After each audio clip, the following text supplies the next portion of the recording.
Nesta aula, daremos sequência aos nossos estudos sobre classicismo português, com Luís Vaz de Camões e a sua magistral obra Os Lusíadas. Vamos do canto 4 até o canto 10º. Se vocês quiserem complementar esses estudos, vocês podem, na apostila do Abapuru, da página 33 até a página 36, verificar mais detalhes sobre essa magistral obra. Vamos à aula? Seguindo a nossa aula sobre Os Lusíadas de Luís Vaz de Camões. No canto 4, Vasco da Gama prossegue a narrativa da história de Portugal. Conta agora a história da segunda dinastia até o reinado de Dom Manuel.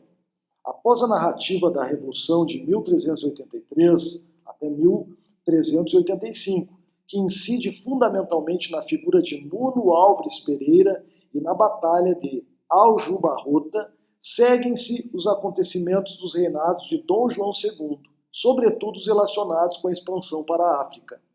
É assim que surge a narração dos preparativos da viagem à Índia, desejo que Dom João II não conseguiu concretizar antes de morrer e queria ser realizado por Dom Manuel, a quem os rios Indo e Ganges apareceram em sonhos, profetizando as futuras glórias do Oriente. Esse canto termina com a partida da armada, cujos navegantes são surpreendidos pelas palavras profeticamente pessimistas de um idoso que estava na praia entre a multidão. Esse é o episódio do Velho do Restelo. No canto 5º, Vasco da Gama dá sequência à contação ao rei de Melinde, agora tratando sobre a viagem da armada de Lisboa até Melinde. É a narrativa da grande aventura marítima, em que os marinheiros observaram, maravilhados ou inquietos, o Cruzeiro do Sul, o fogo de Santelmo ou a tromba marítima, e enfrentaram perigos e obstáculos enormes com a hostilidade dos nativos, no episódio de Fernão Veloso, a fúria de um monstro na passagem do gigante Adamastor, a doença e a morte provocadas pelo escorbuto. O canto termina com a censura do poeta aos seus contemporâneos que desprezavam a poesia. No canto 6º, finda a narrativa de Vasco da Gama. A armada sai de Melinde, guiada por um piloto que deverá ensinar-lhe o caminho até Calicut. Baco, vendo que os portugueses estão prestes a chegar às Índias, resolve pedir ajuda a Netuno, que convoca um concílio dos deuses marinhos, cuja decisão é apoiar o deus do vinho e soltar os ventos para fazer afundar a armada. É então que, enquanto os marinheiros matam despreocupadamente o tempo, ouvindo Fernão Veloso contar o episódio lendário e cavalheiresco dos 12 de Inglaterra, surge uma violenta tempestade. Vasco da Gama, vendo as suas caravelas quase perdidas, dirige uma prece a Deus. E mais uma vez, é Vênus que ajuda os portugueses, mandando suas ninfas seduzirem os ventos para acalmá-los. Dissipada a tempestade, a armada avista Calicut e Vasco da Gama agradece a Deus. O canto termina com considerações do poeta sobre o valor da fama e da glória, conquistadas por meio dos grandes feitos.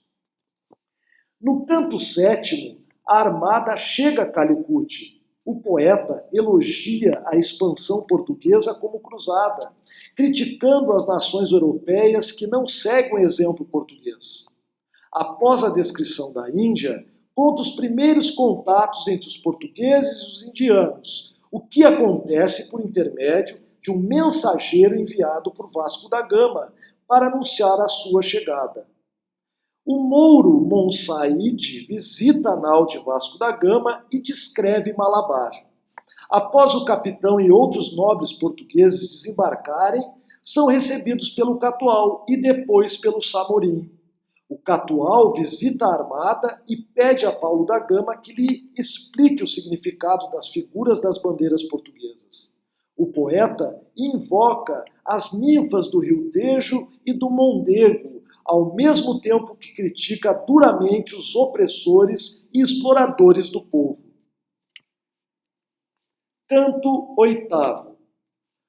Paulo da Gama explica ao Catual o significado dos símbolos das bandeiras portuguesas, contando-lhe episódios da história de Portugal nelas representados. Baco intervém de novo contra os portugueses, aparecendo em sonhos a um sacerdote brâmane, instigando contra os portugueses.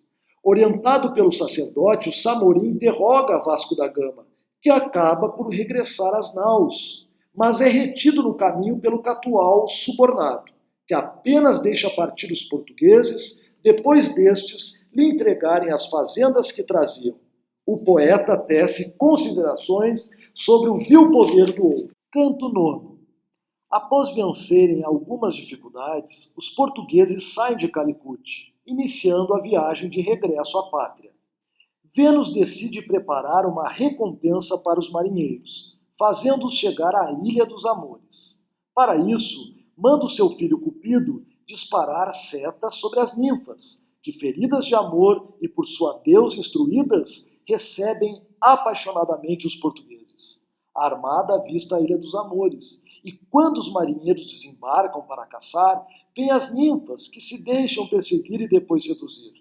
Tétis explica a Vasco da Gama a razão daquele encontro, prêmio merecido pela longa jornada, e menciona as futuras glórias que serão dadas a conhecer. Após a explicação da simbologia da ilha, o poeta termina tecendo considerações sobre a forma de alcançar a fama. Canto X.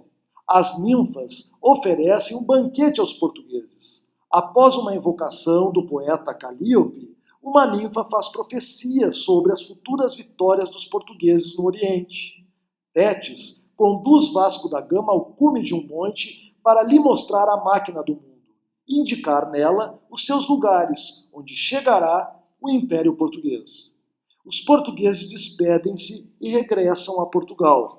O poeta termina lamentando-se pelo seu destino infeliz de poeta incompreendido por aqueles a quem canta e exortando o rei Dom Sebastião a continuar a glória dos portugueses. É chegada a hora de testar os nossos conhecimentos. Na semana passada, vocês receberam esta lista com 10 questões sobre os Lusíadas. A tarefa de vocês é fazer a lista. Semana que vem, divulgaremos o gabarito e tiraremos todas as suas dúvidas. Bons estudos!